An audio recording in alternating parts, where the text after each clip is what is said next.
Le Seigneur Jésus apparaîtra du ciel avec les anges de sa puissance, de Thessaloniciens 1:7. Car le Seigneur lui-même a un signal donné, à la voix d'un archange et au son de la trompette de Dieu descendra du ciel, et les morts en Christ ressusciteront, premièrement. Ensuite, nous les vivants qui serons restés, nous serons tous ensemble enlevés avec eux sur des nuées, à la rencontre du Seigneur dans les airs, et ainsi nous serons toujours avec le Seigneur. 1 Thessaloniciens 4:16-17. Le Seigneur Jésus descendra après que les trompettes auront sonné. Il y a 3 trompettes. D'abord tous les anges qui s'écrient « Voici, il vient ». Ensuite l'archange Michel s'écrie « Voici, il vient ». Puis le Seigneur lui-même s'écrie « Voici, je viens vite ». Et alors le Seigneur descend dans toute sa gloire, accompagné de tous ses anges et de tous ses saints. Ceux qui sont endormis en lui seront ramenés par lui.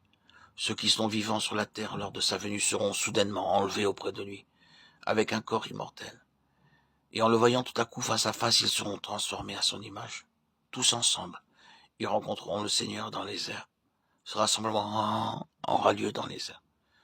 Imaginez le Seigneur Jésus-Christ au milieu d'eux. D'un côté tous les anges, de l'autre côté les croyants, et le Seigneur Jésus nous présentant l'un après l'autre devant les anges, il dira « Mes chers anges, j'aimerais vous présenter un tel en provenance de Paris. Voyez-vous en cette personne la moindre souillure, la plus petite imperfection. Regardez-la de la tête aux pieds, par devant, par derrière, par en haut et par en bas.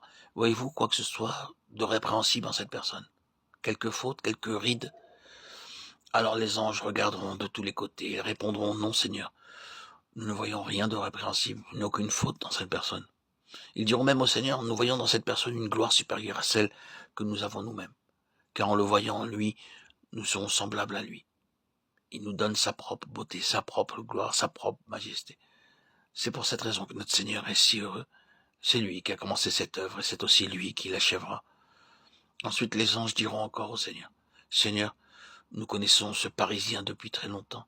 Nous savons combien il a péché, combien il a failli, combien de fois ne s'est-il pas mis en colère contre sa femme, combien de fois ne s'est-il pas irrité, combien de fois il a convoité de petites choses. Comment se peut-il qu'une telle personne qui a accumulé tant de fautes puisse être maintenant si belle et si glorieuse, même plus belle et plus glorieuse que nous-mêmes? » Et le Seigneur répondra « C'est par ma grâce, c'est à cause de mon sang qu'il est ce qu'il est. Par la grâce de Dieu, je suis ce que je suis. Et sa grâce envers moi n'a pas été vaine, loin de là. J'ai travaillé plus que tous, non pas moi toutefois, mais la grâce de Dieu qui est avec moi. 1 Corinthiens 15:10. Nous comprenons maintenant pourquoi ce grand jour de sa seconde venue est le jour le plus heureux pour le Seigneur lui-même. En ce jour-là, il se réjouira avec tous ses anges parce qu'il nous a cherchés et qu'il nous a amenés à lui comme des haillons souillés. Mais alors, dans les cieux, nous serons plus glorieux que les anges eux-mêmes. C'est en vue de ce jour que le Seigneur nous a laissé les témoignages du pain et du vin, afin que nous nous préparions pour ce grand jour. Nous devrions chaque jour nous préparer en vue de ce jour glorieux. Car toutes les fois que vous mangez ce pain, que vous buvez cette coupe, vous annoncez la mort du Seigneur jusqu'à ce qu'il vienne. 1 Corinthiens 11:26. Nous sommes donc préparés jour après jour par ce que nous avons compris et qui est symbolisé par le pain et le vin au repas de la Cène. C'est de cette manière que nous pourrons être trouvés prêts en ce jour-là.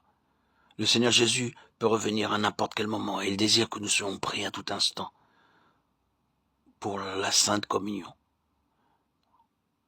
Il nous emploie des moyens si simples pour nous exhorter à être prêts, tels que la table du Seigneur, qui est un témoignage et non pas une cérémonie. Car j'ai reçu du Seigneur ce que je vous ai enseigné, c'est que le Seigneur Jésus, dans la nuit où il fut livré, prit du pain. 1 Corinthiens 11:23. Volontairement poussé par son amour, il s'est offert et s'est donné pour nous. Le Père m'aime parce que je donne ma vie afin de la reprendre. Personne ne me l'ôte, mais je la donne de moi-même. J'ai le pouvoir de la donner et j'ai le pouvoir de la reprendre. Tel est l'ordre que j'ai reçu de mon Père. Jean 10, 17, 18. Sous l'effet de son puissant amour et de son plein gré, le Seigneur Jésus s'est donné lui-même pour nous. Personne n'aurait pu mettre la main sur lui à ce moment-là. En lui habite corporellement toute la plénitude de la divinité. Vous avez tout pleinement en lui, qui est le chef de toute domination et de toute autorité. Colossiens 2, 9, 10. Le Seigneur désire que nous soyons remplis de sa plénitude, afin que nous soyons parfaits nous-mêmes dans sa perfection. Il dit lui-même, Soyez donc parfaits comme votre Père Céleste est parfait. Matthieu 5, 48. Cette perfection ne peut être atteinte par l'effort humain. Le Seigneur Jésus-Christ lui-même qui est mort et est ressuscité est notre perfection. C'est par sa perfection que nous sommes préparés pour la plénitude de Dieu. Et connaître l'amour de Christ qui surpasse toute connaissance, en sorte que vous soyez remplis jusqu'à toute la plénitude de Dieu. Ephésiens 3, 19. Quel immense salut, quel immense amour. Et maintenant, par la foi, nous nous nourrissons de lui, qui est le pain vivant, la boisson vivante. C'est pour cette raison que nous le remercions, que nous lui exprimons notre gratitude et lui rendons grâce, que nous le louons et l'exaltons, que nous le magnifions et l'élevons avant de prendre part à ces symboles visibles que sont le pain et le vin. Ce n'est pas pour les bénédictions terrestres que nous le remercions à cet instant-là, mais nous sommes uniquement occupés des gloires à venir, car toutes les choses terrestres ne servent qu'à nous préparer en vue de cette association céleste et éternelle avec lui.